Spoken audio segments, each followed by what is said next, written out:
பவுல் பிலிப்பியர் 4:4 என்ன சொல்றாரு? கர்த்தருக்குள் சந்தோஷமா இருங்கள், கர்த்தருக்குள் சந்தோஷமா இருங்கள் என்று மறுபடியும் உங்களுக்கு சொல்லுகிறேன் அப்படின்னு சொல்லிட்டு.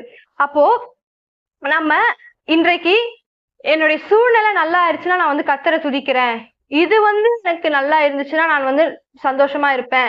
நமக்கு ஒரு கார் இருந்துட்டா போதும், எனக்கு எந்த பிரச்சனையுமே இருக்காது. எனக்கு இவ்வளவு பணம் மாசத்துக்கு ஒரு மாசத்துக்கு 50,000 எனக்கு இருந்துச்சுன்னா எனக்கு பிரச்சனையே இல்லை, என் வாழ்க்கையை வந்து சூப்பரா வாழ்ந்துருவேன் அப்படின்னு சொல்லிட்டு நினைக்கிறாங்க.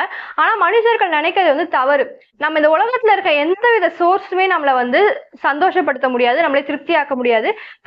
மாத்திரம்தான் நம்மளை வந்து சந்தோஷப்படுத்தவோ இல்லை நம்மளை வந்து திருப்திப்படுத்தவோ முடியும். சாலமோன் ராஜா உலகத்துல இருக்கக்கூடிய எல்லா ஆஸ்திகளையும் அவன் வந்து வைத்திருந்தான்.